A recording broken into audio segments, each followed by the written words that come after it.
Bonjour et bienvenue à tous.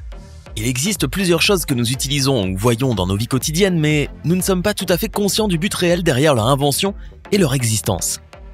Aujourd'hui, nous nous intéressons à quelques-unes de ces simples inventions qui ont facilité la vie de l'homme, enfin, pour ceux qui auraient remarqué leur rôle. Voici donc les choses que nous voyons et utilisons quotidiennement, sans connaître leur utilité. N'hésitez pas à liker la vidéo si elle vous plaît et si vous êtes nouveau sur la chaîne, n'oubliez pas de vous abonner et d'activer la notification pour ne rater aucune de nos prochaines vidéos. On commence.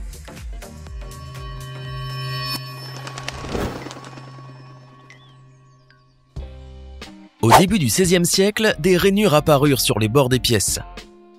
Les pièces en métal étaient alors constituées de métaux précieux et c'est pour cette raison qu'elles étaient produites en petite quantité. Bien sûr, de nombreuses fraudes et tentatives d'imitation de ces monnaies ont été visées avec des métaux bon marché. Pour contrer cette pratique, il fut nécessaire de mettre en place des opérations spéciales ciblées, connues sous le nom de reading. Procédé qui consiste à tailler une série de rainures sur les bords des pièces de monnaie, de sorte qu'il est difficile pour les autres de les imiter. Bien que les pièces métalliques soient devenues complexes et difficiles à imiter par quiconque, cette technique est encore utilisée actuellement. Si vous avez un cadenas en acier, vous trouverez forcément un petit trou au bas de celui-ci. Vous savez à quoi il sert ?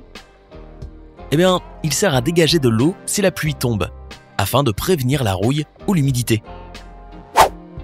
Si vous achetez des vêtements de luxe, vous trouverez un morceau de tissu supplémentaire dans chaque vêtement pour tester l'effet de votre produit de lessive avant le lavage, afin de ne pas causer de dommages. On achète tous des gobelets en plastique pour les fêtes, les anniversaires ou pour n'importe quelle occasion où nous n'avons pas envie de casser notre vaisselle. Mais avez-vous remarqué qu'ils possèdent tous des petites lignes sur leur pourtour ? Savez-vous pourquoi ces petites lignes existent et à quoi elles servent ? La plupart croient que c'est pour rendre le gobelet plus beau, plus résistant ou plus sûr. Il se trouve toutefois qu'elles sont réalisées pour une raison très pratique. L'entreprise qui les fabrique a fait part de la signification de son design en indiquant le pourquoi de ces lignes et leur but. Le gobelet est tracé afin de créer des limites au moment de servir les boissons.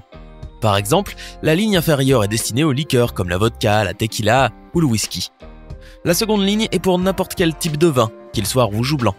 Quant à la dernière ligne, elle sert simplement à modérer la quantité de bière servie. Décidément, tout a une utilité. Même ce petit trou dans la languette des canettes que vous achetez.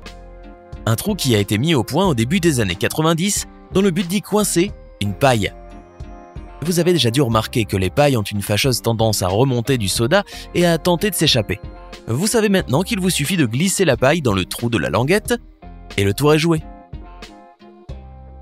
Ceux qui ont goûté une sucette savent déjà qu'à la fin, il y a un petit trou dans la pointe du bâton. Vous avez cru que c'était peut-être une erreur de fabrication de la sucette ou une autre chose comme par exemple un cure-dent, je ne sais pas. Ce trou est fait exprès et calculé. Tout cela pour éviter que la sucette qui est sur la pointe ne décolle pas du bâton. Parce que le trou dans le bâton est comme si c'était une espèce d'emboîtement pour que le caramel y reste. Si le bâton était lisse, les chances pour que la sucette se détache seraient plus grandes. Avant de continuer, il est temps de tester vos capacités en répondant à la question du jour. Et aujourd'hui, nous allons faire appel à votre mémoire, alors écoutez bien. Pour quelle raison nous donne-t-on un morceau de tissu supplémentaire lorsque l'on achète un vêtement de luxe ? Est-ce option A pour le coudre sur le vêtement, option B pour le revendre et ainsi récupérer un peu de sous, ou encore option C pour tester l'effet de votre produit de lessive avant le lavage, afin de ne pas causer de dommages ? Réfléchissez bien et écrivez ce que vous pensez être la bonne réponse dans les commentaires. Réponse tout à l'heure, en fin de vidéo. En ce moment, nous allons vous demander de regarder votre clavier. Si vous regardez cette vidéo sur un portable ou si vous n'avez pas un clavier à proximité, nous mettons l'image d'un clavier ici sur l'écran. Apercevez-vous que sur les touches F et J, il y a un petit marquage comme si c'était un marquage 3D en relief. Ces points servent à orienter les personnes lorsqu'elles sont en train d'écrire sans regarder les touches. Cela sert donc à orienter la position de l'index. Et c'est à partir de là que vous arriverez à appuyer correctement sur les touches plus rapidement et en utilisant les deux mains. Supposons que vous connaissez votre clavier par cœur. Alors si vous passez la main sur le clavier, vous allez savoir où se trouvent les touches F et J. Ainsi vous saurez où se trouvent les autres touches. Certains pensent que le seul but de ces autocollants sur les fruits est de connaître leur pays d'origine. Mais peu d'entre eux savent qu'il y a certains numéros sur ces autocollants qui ont une signification. Par exemple, s'ils contiennent 4 chiffres et que le premier est le numéro 4, cela indique que le fruit a été pulvérisé d'insecticide. Bouh ! En outre, s'il y a 5 chiffres et que le premier d'entre eux est le numéro 9, Cela signifie que le fruit est biologique. Mais s'il s'agit du numéro 8, cela indique qu'il est génétiquement modifié. Maintenant, la prochaine fois que vous ferez vos courses, vous serez plus attentif aux numéros sur ces autocollants. Considéré comme le signe distinctif des donuts, ce trou au milieu n'est pas là pour rien. En effet, l'idée de ce trou reviendrait à un marin américain du nom de Hanson Gregory. Très gourmand, ce dernier s'empiffrait de beignets frits continuellement, mais il avait du mal à les digérer. La pâte étant trop épaisse et le centre n'étant jamais assez cuit. C'est pour cela que le jeune garçon a décidé d'ôter la partie du milieu à l'aide d'une bague, comme on le raconte. Et c'est ainsi que le premier donut a vu le jour, taillé de cette manière et offrant une cuisson suffisante pour ne plus avoir mal à l'estomac. Aujourd'hui, malgré les progrès dans le domaine de la cuisine, le donut a conservé sa forme mythique. À l'heure actuelle, les enseignants se servent des marges pour mettre leurs notes.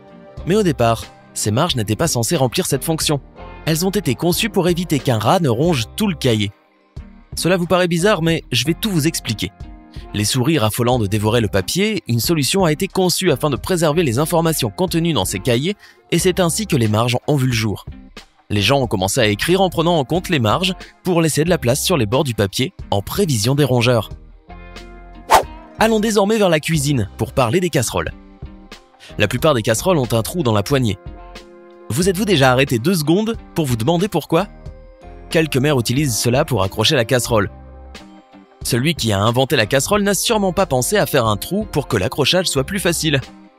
Cela peut donc être utilisé pour autre chose. Par exemple, il sert à insérer des cuillères. Bah oui, que vous mettiez votre cuillère à l'intérieur ou à l'extérieur de la casserole, il y a toujours le risque pour elle de tomber et de rester sale et gluante. Mettez la cuillère dans le petit trou, elle sera ainsi bien insérée et vous aidera énormément dans la cuisine. Plusieurs personnes l'utilisent, mais ne savent pas à quoi sert ce type de bonnet. Non, pas le bonnet en lui-même, mais plutôt le pompon qui est présent sur le bonnet. Si vous avez un bonnet, ou si vous connaissez des personnes qui en ont, vous vous êtes probablement déjà aperçu que la plupart des bonnets ont un pompon en dessus. Pourquoi ça ? Ce style de bonnet était utilisé par les marins français. Ces pompons servaient à protéger la tête des marins afin d'éviter que ceux-ci se cognent la tête parce que le plafond des navires se trouvait souvent assez bas. Au début, le pompon ne servait qu'à cela, soit à réduire l'impact. Le temps est passé et on a maintenu ce détail à la mode, et plusieurs bonnets ont un pompon comme décoration jusqu'à présent. Une autre chose que vous avez probablement déjà repérée est une bande colorée qui se trouve en bas du tube de dentifrice. Si vous ne l'avez jamais remarqué, prenez alors votre tube de dentifrice et jetez un coup d'œil. Derrière, il y a sûrement une petite bande noire, verte, rouge, bleue, je ne sais pas.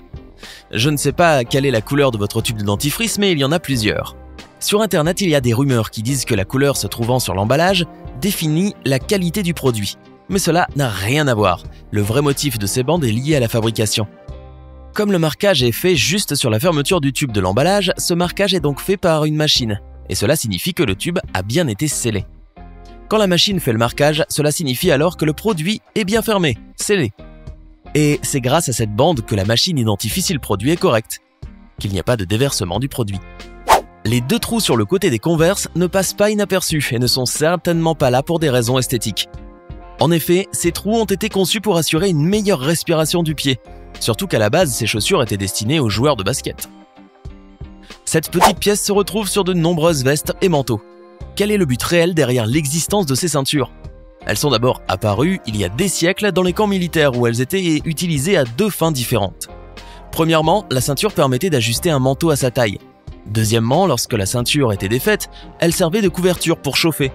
Aujourd'hui, la ceinture est devenue un accessoire esthétique qui orne les manteaux et les vestes. Vous êtes-vous demandé pourquoi les sièges des autobus et des omnibus sont tellement colorés et portent des dessins horribles toujours en forme de spirale, de triangle ou d'autres figures ? Il semble que la principale raison de ces dessins tellement laids est de nous cacher quelque chose de vraiment impressionnant. Ce que nous verrons tout de suite va vous surprendre beaucoup. Voici le secret de ces dessins si curieux. Ils servent à dissimuler la saleté qui s'accumule, parvenant à la cacher plus facilement. Jusque-là, je croyais que la raison pour laquelle ils avaient tous ces dessins caractéristiques était due au fait qu'ils devaient tous être conformes à un modèle standard. Désormais, je ne voudrais plus jamais monter dans aucun bus sans leur avoir demandé avant s'ils engagent un bon service de nettoyage. C'étaient les choses que nous voyons et utilisons quotidiennement sans connaître le but de leur existence. L'utilité de laquelle de ces choses vous a le plus surprise ? Faites-le nous savoir dans les commentaires. Sinon, si vous vous rappelez bien, le morceau de tissu supplémentaire sert à tester l'effet de votre produit de lessive avant le lavage. Eh oui, et certainement pas à le revendre, voyons. Hey, c'est tout pour aujourd'hui. Si vous avez aimé la vidéo, n'oubliez pas de la liker et de la partager avec vos amis. Et si vous êtes nouveau sur la chaîne, n'oubliez pas de vous abonner et d'activer la notification. Bye bye!